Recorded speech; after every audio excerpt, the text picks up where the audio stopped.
Hello, hello, hello, everyone. It's 8 a.m. in Hong Kong, 1 a.m. in London, and 8 p.m. here in New York City. Please share this global conversation by sharing with your friends, by tagging your friends around the world so they can join us. Please retweet from our Twitter account of HK University, from the Facebook page you can share at HKU 100, and you can find us on fightcovid19.hku.hk. Welcome to this live global conversation about the COVID-19 pandemic. My name is Sreenivasan, and I'm the Marshall Loeb Visiting Professor of Digital Innovation at Stony Brook School of Journalism. I'm honored to moderate this discussion brought to you by the University of Hong Kong. This is part of a series for all of us to learn lessons from what's happening in the region. Last week, we spoke to Professor Tasha Lee to learn about the psychological aspects of the crisis. Today, we're taking your questions about the topic of the impact on higher education. We have the perfect guest for these issues. Professor Ian Holliday has served as Vice President Teaching and Learning at HKU since 2015. He oversees all aspects of the postgraduate and undergraduate curricula, including policies, quality assurance, and aspects of strategic direction. Professor Holliday is most passionate about teaching and learning. Before taking up his current role, he served for 5 years as the Dean of Social Sciences at the university. Under his leadership, the faculty introduced a requirement that in order to graduate, students must complete off-campus credits in social innovation and global citizenship. We'll surely ask him about that. He also created and for many years directed a program for undergraduate students to teach English classes to children and young adults in Southeast Asian countries like Cambodia, Myanmar, and Thailand. Professor Holliday graduated from Cambridge with a BA and MA in Social and Political Studies and an MPhil and DPhil from Oxford. His research focuses on Myanmar politics and governance and is the author of a number of books on Myanmar. He's here today to talk about HKU and how it has managed COVID-19. Please welcome Professor Holliday. How are you, sir? Fine, thank you. How are you? Thank you for making the time. We're taking questions from around the world via the hashtag HKU COVID-19 and ask you to leave your comments on Facebook Live, HKU 100, or by email, fightcovid19@hku.hk. Thank you again for making the time. We are here at nighttime in New York. We're under lockdown in New York for 56 straight days. But in Hong Kong, you're already looking ahead and past the COVID-19 crisis. Yesterday, we logged 17 days of zero local transmissions. The target's 28. The government is already starting to relax some of the restrictions on that have been placed on Hong Kong. Of course, we never had a lockdown, but we did have restrictions on use of restaurants. Bars were closed. Many other venues were closed. But we're looking ahead now and hoping that we'll soon be out of it. Well, we're jealous of hearing that because in New York, which is the epicenter of the epicenter in many ways, we never thought that we would be in this situation, and we have a long way to go. What are some of the ways in which you think that Hong Kong has had a different experience than the United States? I think fundamentally the Hong Kong people have been exemplary in the way in which they have responded to this crisis. There's been no pushback on public health requirements. Nobody has thought that it's an act of resistance or rebellion not to wear a face mask or not to wash your hands or not to socially distance. So I think in that sense, the Hong Kong people are the heroes of our COVID-19 story. Of course, we did go through SARS 17 years ago in 2003.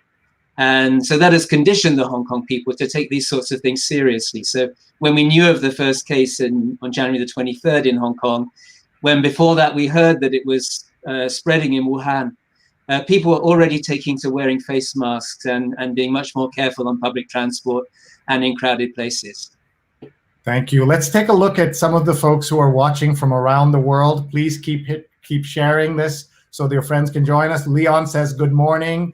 Jonathan's watching from the East Village here in New York. Renee Edelman is listening from New York City. Arlene says, He's been waiting and excited to participate here. Hedera says, hello, Professor Holliday. And we have Pradnya watching from Silver Spring. Thank you, Pradnya, for being here. Shiyun says, good morning, everyone. We are just so happy to have all of you here. Audrey says, good morning. Christine notices that Jonathan's always on our shows and listening and watching. That's great. Carly says, good morning. Sonali says, hello to HKU. So you're seeing we're having this really global conversation, and it's great. Sonali says, I was just in Singapore, so well managed, nothing like the mess in the United States. And I know you were talking about Hong Kong and how it handled it, but there is, Professor, we cannot help but compare and contrast that to the US and how everyone has been given different directions, kind of competing information, and a lot of false information from many different sources have flooded the American scene. Yeah, absolutely. I mean, there are also issues of trust in government here. We went through political protests at the end of last year, which were polarizing in the way that US politics is also polarized. But I would say that in this crisis since January, people have put that to one side and have come together to fight COVID-19. It's the mantra that we live by here in Hong Kong. In Hong Kong, you can't take a subway train, you can't move around the city without seeing that kind of coming together around the idea that the whole society needs to mobilize to fight this virus. Yeah, you're absolutely right. Anita says, nice show, have a beautiful day. And Anand is watching from Andhra Pradesh in India. And Mike says, good morning, Professor Ian, and thank you for being here. I think this is great. We have so many questions, so can we get right to them, Professor? Please do, yeah. Yeah, all right. Hong Kong HKU has moved all classes online at the end of January, weeks and months and ahead of universities in other parts of the world. Can you talk about that, about how you decided to do it? In America, it seemed haphazard. Many of the top institutions gave their students 2 days to suddenly go online. The students weren't ready and the teachers weren't ready. So again, we had a trial run. I just mentioned that we had political protests in Hong Kong in the fall of 2019. That meant that we actually went online in the middle of November because our campuses were, it was almost impossible to get public transport to come to Hong Kong U by the middle of November.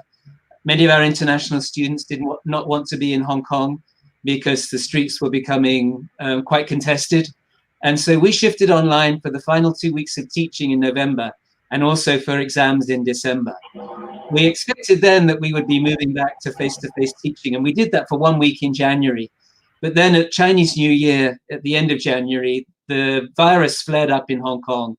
And so we went online from the first week in February, from February the 3rd. So I would say we were also quite haphazard in November. It was something that took the institution by surprise. The impact of the protest took the institution by surprise in the way that the virus has taken the world by surprise. And we'd done some things with online learning. We had colleagues who'd made a MOOC, we'd had colleagues who'd flipped a class, who were used to using technology as a platform for their teaching, but it was a niche interest and a minority interest.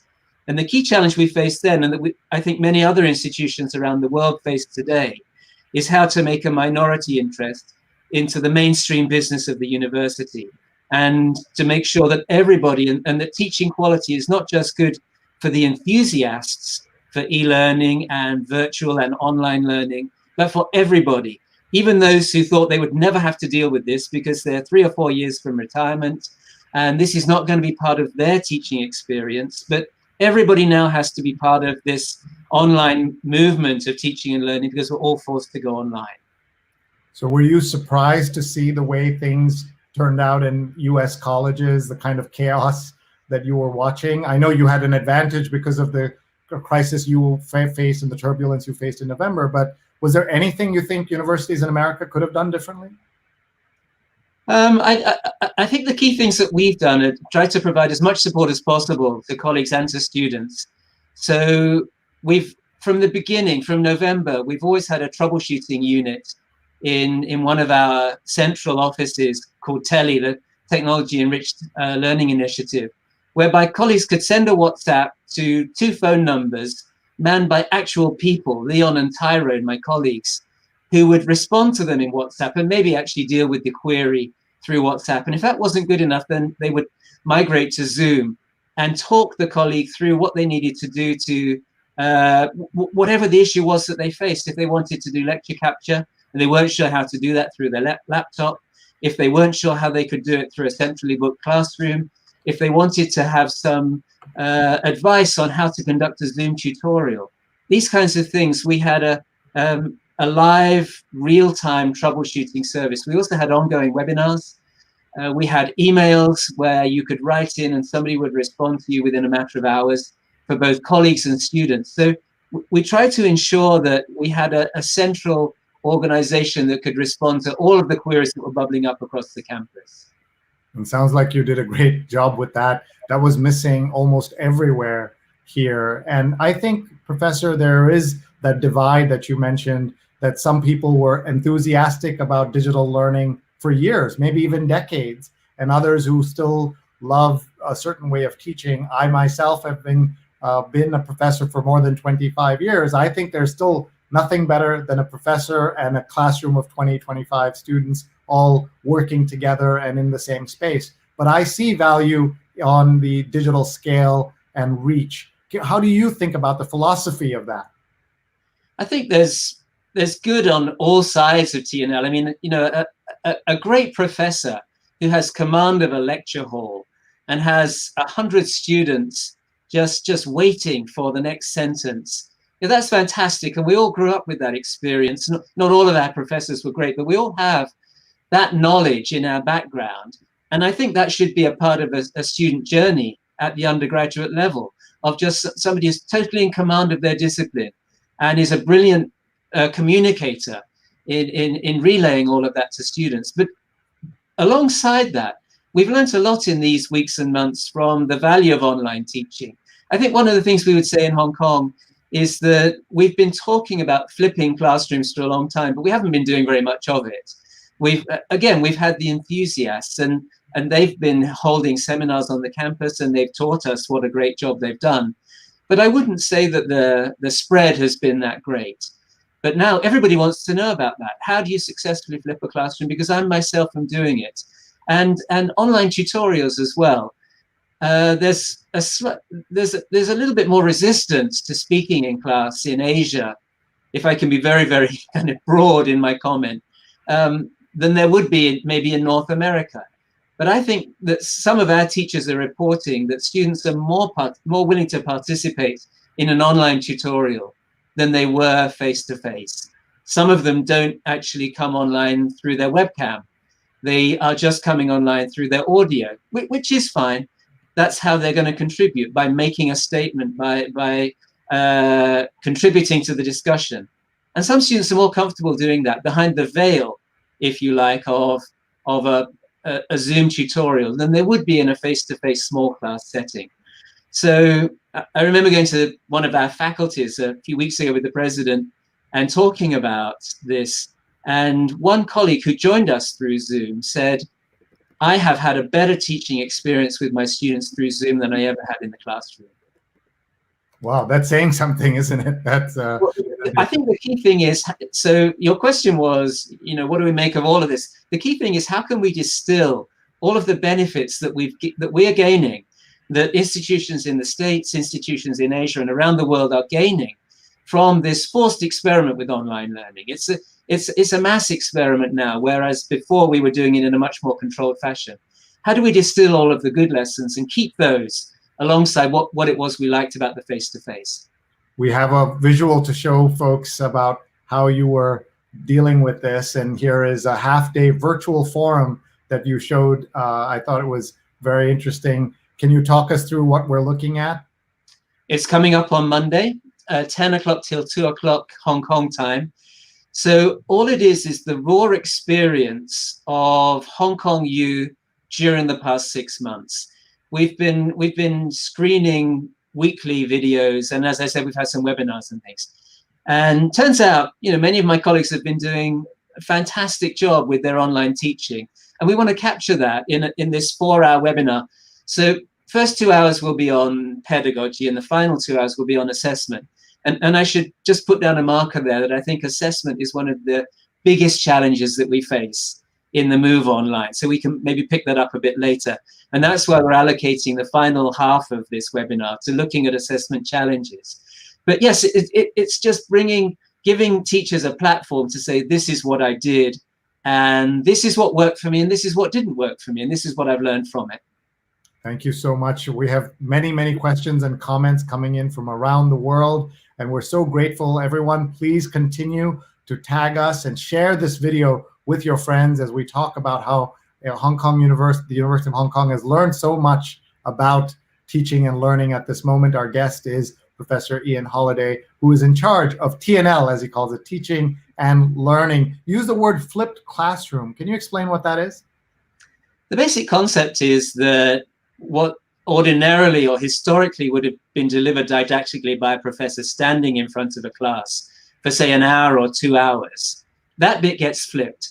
So the professor would record that material, put it online ahead of meeting with students, and then use the session with them to discuss the material that has been delivered through the online segment. So instead of using the 2 hours just to passively listen to a professor, students do that in their own time before the class. And then they come onto campus and actively engage with the professor through that 2 hour segment. So it can be used extremely creatively, because it means that the students now have 2 full hours to dialogue with the professor about the material that was going to be delivered in that 2 hour segment, but instead they've watched it online before the class. So that's what the flipping concept means.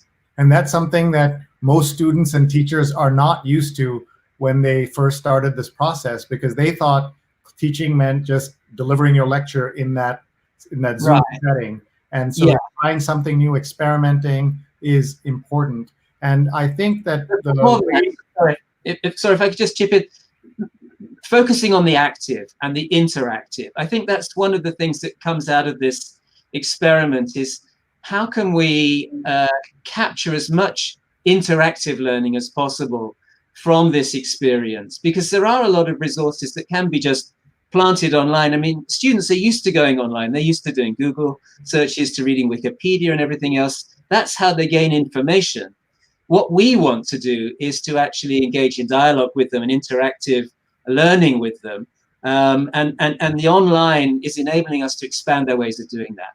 All right, we have so many questions. We're going to go for some quick questions and quick answers. Alejandro asks, with the radical shift of education online, once the crisis subsides, will there be a significant disruption in higher education learning, a significant shift away from traditional residential social model to something new, a hybrid perhaps? Well, Alejandro, thank you very much for raising that question. We're colleagues at Hong Kong U in some parts of the U, and Alejandro comes here on campus. I think yes and no. I mean, I think many institutions, we're obviously the kind of classic ocean liner that takes years and decades to maneuver and shift. And in many respects, institutions will breathe a sigh of relief and go back to what they've always been doing. And it'll still be, I think, quite a fight, a battle to actually ensure that all the good things that we've done in these months actually are captured and are fed into teaching and learning. That said, I mean, there are going to be some shadow effects. This is not just going to go away. And in September, when Northern Hemisphere universities come back, we're not going to say, well, campus is back to normal. And that was interesting, but we don't need to do any more of it. We're already moving to suspend exchange programs, for instance. And that's a key part of global exposure for students around the world. Most students in many of the top institutions around the world would expect to have at least one semester of study abroad. And that probably won't happen in this calendar year. And that means that we're going to try to find ways of putting them together virtually. You were going to go to an institution in the US or in the UK. Let's see if we can put your classrooms together. And at least for a couple of sessions, you're studying constitutional law, so are we. Let's see if we can actually put our students together. And on a topic of overlap, they can debate some of the issues as a bilateral two groups of students connected virtually. So some of that, I think, will survive. And who knows what the resistance is going to be to student travel. Yes. Many Hong Kong students come out of high school and go overseas for their undergraduate. But there'll be less of that this year, I think. Okay, we have a question for you from Rosanna Sang, who is a big supporter of Hong Kong University. Herself, her husband, and daughter are all graduates of HKU, and her son is an undergraduate at HKU at present, so all the way with HKU. She has a question: how would quality of teaching and learning be assured for, say, next year, given that the pandemic still exists or returns and online learning continues to be adopted? And how would the quality of that teaching be assured? Yeah, I mean, we're expecting to have a hybrid mode when we come back in September. For one thing, many students around the world who will be coming to Hong Kong U for either to join us as freshmen or to join us as returning students may not be able to come to Hong Kong U by September the 1st. We know that there could still be quarantine arrangements in place. So, you know, even if they got here by late August, they would still have to spend 2 weeks in quarantine before coming on campus. So chances are we will spend the first few weeks offering classes both face-to-face and online. So come on campus if you can, but if you can't, here's how you can participate online. We also need to be prepared for return waves of the virus next winter, where we might have to go online again at short notice and repeat some of the lessons that we've learned from this year. So yes, I mean, Rosanna, I think that's a great question. The quality, what we try to do is to set minimum standards and then to drive standards above that. So the minimum standard, of course, is that colleagues should put either an annotated PowerPoint or a spoken to PowerPoint online. So this may be what they would have done in their lecture. They would have come in with a PowerPoint and spoken to it. So either do that as a basic form of flipping a classroom, or provide it to students in an annotated form so that what they would have spoken is given as notes. But we also ask colleagues to do more than that, to make themselves available. Some colleagues, when they put their material online, they do so in the actual lecture slot, but instead of delivering the lecture, they make it available to students and they have a discussion around it, so that students are engaging with the material, and maybe through a chat box function in Zoom, they're putting up a question. You know, you say this in your 5th slide, but I don't quite understand that. Could you please explain it? And the whole group, of course, is able to view that conversation through the chat box function. And so it's a way of, again, making a lecture a little bit more interactive with students. We also enable students to, of course, dialogue with students outside of the lecture, outside of that slot. So we have virtual office hours, we have virtual academic advising sessions, and we encourage use of email and sometimes WhatsApp for colleagues and students to get together. One of the things that will be surprising to our friends in Hong Kong and the region is that not everyone in America uses WhatsApp. It's something that they're getting used to, but most Americans have not found a use for it yet. Let's see, people are greeting us from around the world. Caitlin says, I am here. Ashok is watching from India in Kerala, and he says, in these present times, these types of teaching methods are really important. And so we have lots of questions coming in. We want to ask you a question from a current student, Uzair bin Si Asim, who's a HKU student, says, I want to know about the plans to reopen HKU for September, and you talked about a little bit of hybrid, perhaps, learning. His question is, for students who are wanting to come to HKU and are worried about travel, which they may not be able to control, which the university cannot control, what do you think about students taking a gap semester? We would certainly try to facilitate that. That wouldn't be a problem for us. We've already said to students in this year that we've offered them, both for semester 1 and semester 2 courses, 3 choices in terms of assessment. One is that they retain the letter grade A, B, C, D, F system. The second is they shift to a pass-fail because they're not quite so sure about how the standards are going to play out this semester, or we allow them to late drop.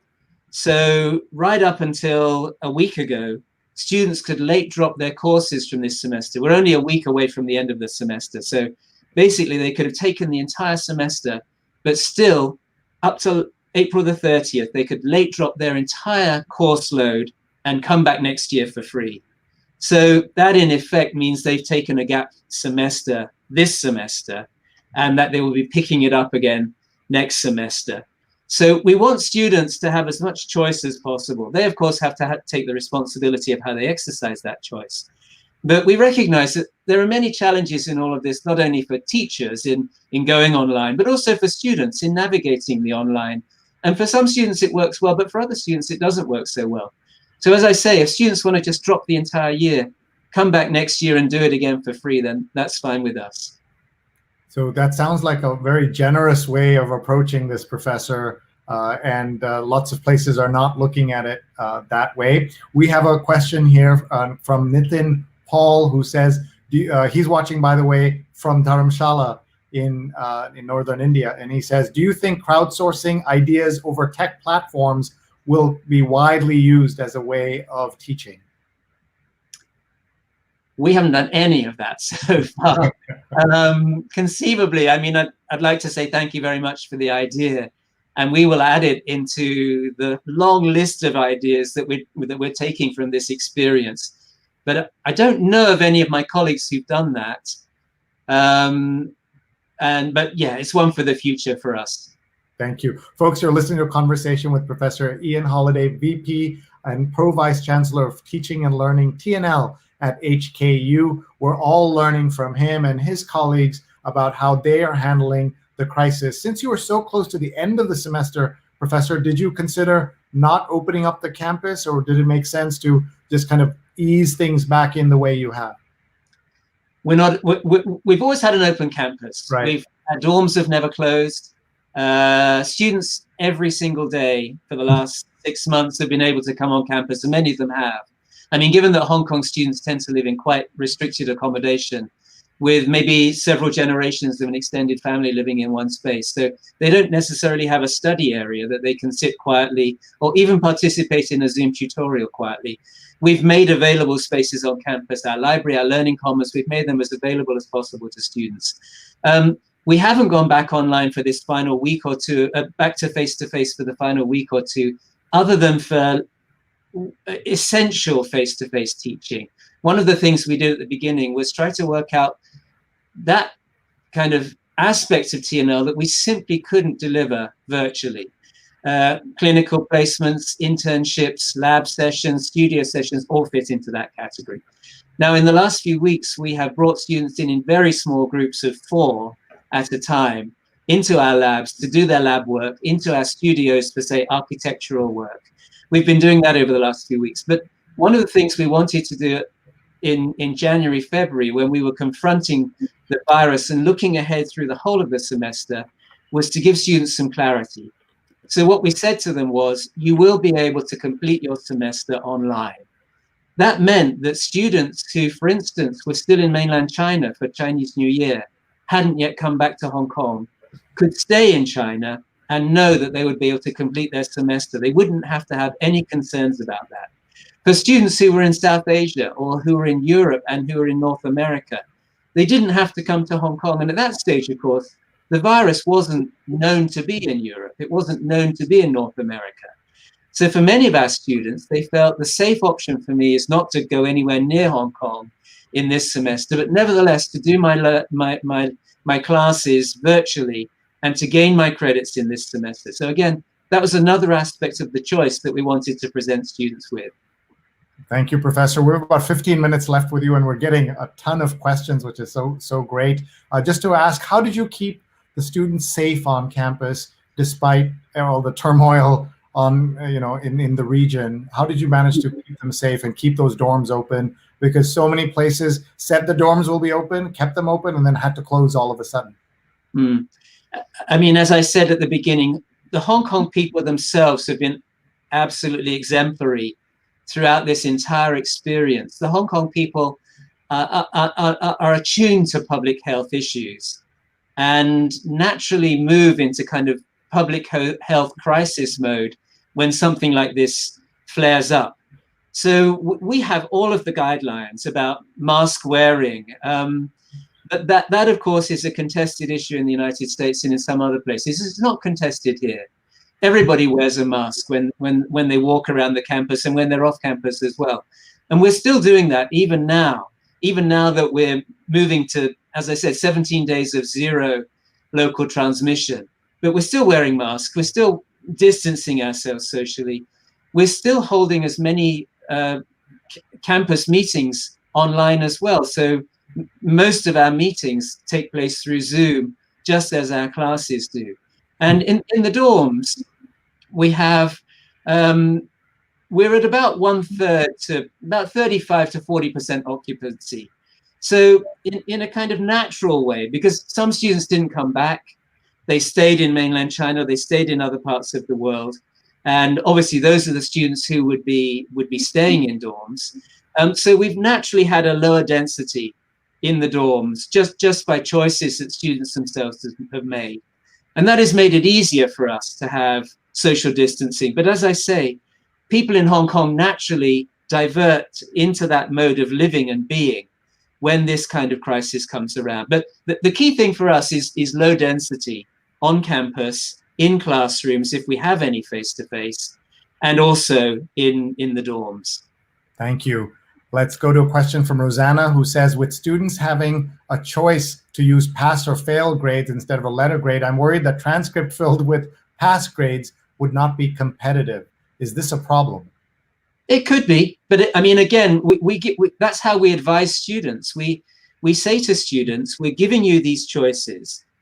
If you opt for pass-fail for an entire semester or even an entire year, and students have that choice at Hong Kong U in this academic year, be aware of how that might impact on the choices you have further down the line.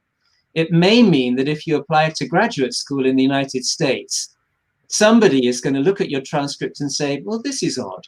You know, how come you have so much pass on your transcript rather than A's, B's, and C's?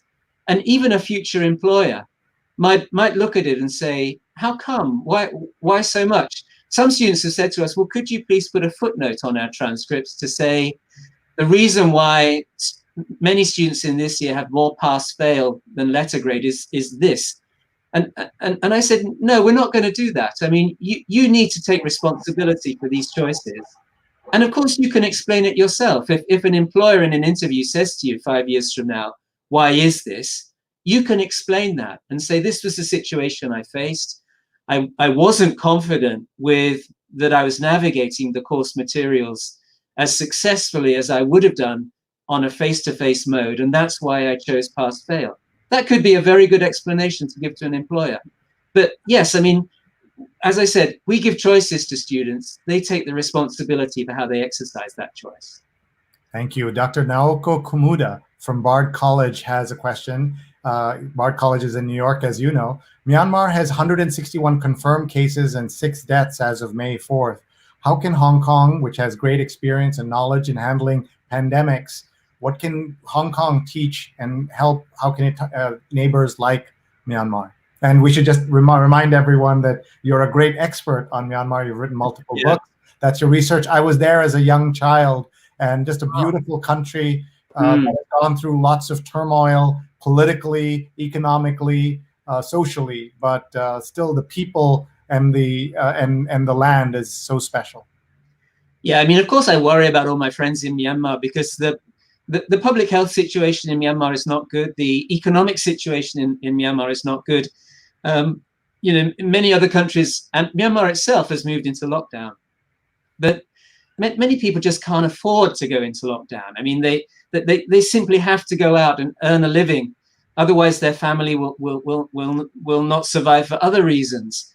And so solutions from the developed world are not immediately translatable into the Myanmar context because it simply doesn't have the infrastructure, nor does it have the level of economic development to enable it to adopt solutions which have worked elsewhere. But I mean, the basic things that I've been talking about in Hong Kong, wearing a mask, washing your hands repeatedly and washing lengthily, and distancing yourself socially from people, not going into crowded spaces, not using public transport as much as you did, Maybe, in fact, you don't need to, and you can walk.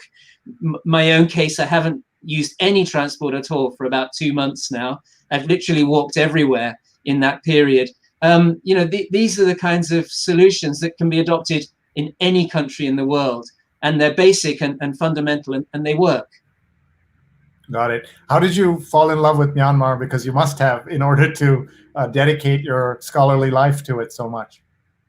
I'm interested in British colonial impacts anywhere in the world. I mean, I think if you're British, then you have a responsibility to take. You may agree with me about this. You have an interest. You have a responsibility to take an interest on the impact that your forebears had on colonized societies. Myanmar, as Burma, was one of those societies. So that's how I became interested in it. And here's a tip for everybody who's watching, who's an academic. There are fewer people studying Myanmar than, say, India or other places, right? So you made a good call. And while we're on that subject of studying, you studied in both Cambridge and in Oxford. Talk about that for a minute, please. What do you want me to say? They're great institutions. I mean, we don't, you know, you normally see one person dedicating their academic career to one place or the other. Was there anything that you learned at each place that you kind of live with every day and you try to put into your work? Well, I learned that it's much more fun being an undergraduate student than it is being a research postgraduate student. I mean, you know, I hated writing a dissertation because it's just a very lonely business. It's you and your thesis, and it's 3 years of that. Whereas being an undergraduate student, it's you and your friends, and it's discussion and all of that. So, you know, anybody who's going through a dissertation, my thoughts are with you. Okay. We have about 10 minutes, less than that, left with Professor Ian Holliday. Thank you so much, Professor, for being here. Teresa, who is a lecturer from Hong Kong Baptist University, says, what are your views on how to respond to students' angst and sometimes their angsty and disruptive behavior in class when using video conference software? Not totally sure what Teresa means by that. Well, you know, sometimes I mean, we can say we have seen videos of students that are calling in from bed and their camera is off, or they're in the dark and they're a little angry or upset and depressed. Yeah. And all of that. I mean, we don't insist on cameras on for Zoom tutorials. We do insist on cameras on for any assessment task. So we allow students to put the virtual background in Zoom, to turn off their camera if they want, but we don't see that as disruptive. I mean, the key thing is that a student is contributing to the conversation that is taking place and is doing so on the basis of reading and knowledge and engaging with the material. And on the whole, I would say that students are doing that at least as well. When we look at attendance in Zoom tutorials, it's just as good as the face-to-face on campus.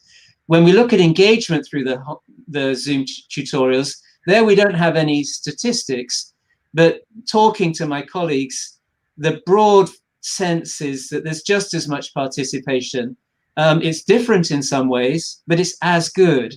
It's a kind of apples and oranges thing to some extent, but it's just as good as the face-to-face in many respects. Okay, we have just a few minutes left. We're going to read you some of these questions. Here's one from Nimisha, who says, how about the financial burden of using internet to study? Not everyone has equal access to the internet. Yeah, that's an issue for us because our students come from 100 jurisdictions around the world. Wow. And are now pretty much in those 100 jurisdictions. You know, we have students in rural China, in rural South Asia. Internet speeds are not good. There's a limit to what we can do. We do have a financial assistance fund that students can apply to on a case-by-case basis. So, you know, it doesn't make sense for us to give students blanket financial support for internet access because 90-odd% of our students don't need that form of financial support. They have excellent internet access because they live in a, you know, central Hong Kong somewhere. But there are students who are living in more peripheral parts, and yes, that is an issue. And it's an issue again when we come to things like assessment, because if your internet goes down in the middle of a Zoom tutorial, no problem. But if your internet goes down in the middle of a Zoom exam, more of a problem. So we've had to face that. Of course, for any student in Hong Kong, they can come on campus. And the internet, which is a challenge, or at least was until recently a challenge, because that would often mean using public transport, and that therefore is putting yourself in some danger of infection. But nevertheless, we've always kept the campus open, as I said earlier, and made learning spaces open to our students. And many of them have come on campus to make use of those facilities. All right, we're going to read your two questions together. One is from FC Ching. What if the learning experience requires placement, practicum? How can virtual learning help on that? And a question that has also come in from Lisa, who's a lecturer at HKU, one of your constituents, so to speak. Thanks for sharing, Professor Holliday. I have two questions from online teaching experiences across faculties at HKU this semester. What is the most pressing concern you hear from faculty members regarding assessment, and what conclusions would you draw about the most effective approach to assessment? So we're basically asking you to reflect on two things: practicums and other kind of things that need that kind of approach, and also your thoughts on assessment. So as I said earlier, there are some aspects that can only be done face-to-face. I mentioned how we've recreated our lab, we've reopened our labs and our studios on campus. But for off-campus work, for instance, clinical work, internships with community partners, practicum for, say, social work students, that relies on a social setting, and it's not something that we can fully replicate. So there, we simply have to wait for the society to reopen.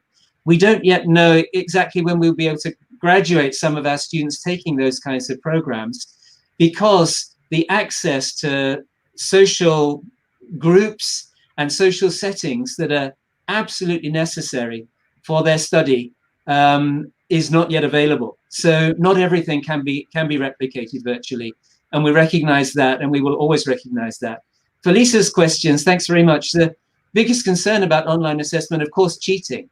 We're used to having proctored exams in exam halls, and we now have online proctoring. And I think we've got a pretty good system. We didn't have a very good system in semester one because we invented that system in 2 weeks flat. But we've now had another few months, and we've got a system of online proctoring that I'm very confident about, but we don't start the exam period for another couple of weeks. And so it hasn't been fully road tested yet. And that's colleagues' major concern. And then effective assessment on an online basis. We've invented our own platform, which we call OLEX, which enables colleagues to upload an exam paper, students to download it, and then upload their answers. We've created a system of online proctoring, which has very complex protocols, and we've got training sessions for students, for teachers, for invigilators. We will be recording everything, both on Panopto and on Zoom, uploading it onto the Hong Kong U server. Every single student will be monitored through Zoom by an invigilator. So, you know, these are the things we're trying to do to ensure that our assessment system is credible and that everybody can have confidence in it. Thank you. And so we want to give you one last question. And by the way, for American audiences, we should say invigilator is like a proctor for a test. And so we have a question here from CF Kwan. Would the current extensive online learning pose a hindrance or sharpening of people's communication skills? So we'll let you answer that, and maybe a final thought, Professor, to wind up this conversation. I think it adds diversity to the learning experience. What we've done at the moment in this academic year is to factor intensive mode online into what previously was face-to-face, so that's given students an element of diversity that they wouldn't otherwise have had. Going forward, I think, as I said, our task, and we need to work on this before people's experiences fade into the background, while everybody is still in this teaching and learning moment and has these new experiences to draw on, we need to capture as much of that good diversity as we possibly can. So, I mean, if we can do it well, it must be a win-win situation. We must be able to have more communication skills for students, because we will be putting them in more diverse situations with more diverse challenges and stimulating them in more diverse ways. And that must be the way forward. So, I mean, this is turning into my wrap-up, I guess. it was a great question to choose as the final one, which is, the task of all of us, I think, who are from regular teachers through to people who are in more administrative and managerial positions, is to capture what's been so great about this period. There have been problems, there have been challenges. It hasn't been entirely smooth. We all made a rocky start, but we have all learned that there are benefits and positives in this process. And that's what we need to focus on and capture and make sure that it becomes institutionalized and we don't simply go back to where we were 6 months ago as essentially just face-to-face institutions. Well, thank you so much, Professor Ian Holliday. Thank you for sharing your wisdom, your insights, and also your leadership with all of us. We want to remind everyone to please go to fightcovid19.hku.hk, a repository of HKU's efforts on research and community work to combat COVID-19. The audience could revisit these global dialogue sessions on that website too. We have all of these conversations, multiple ones, and we even had a wonderful concert, Professor, of your students doing a COVID cadenza. Our guest has been Ian Holliday. Thank you very much, Professor. We're very grateful to you, and we wish you and your students the very best. And to everyone who watched from around the world, thank you for watching. Thank you for participating. Thank you for sharing your questions. We're sorry we couldn't get to all of them, but we will see if we can entice Professor Holliday to come back in the months ahead and spend time with us. Thank you very much, everybody. My name is Sreenivasan. I'm professor at Stony Brook School of Journalism. I'm at Sree on Twitter. Would love to hear your feedback about this, and please follow HK University on Twitter and continue to follow us and connect with us on HKU 100. Thanks very much. Good night from here and good morning in Hong Kong. Thank you very much.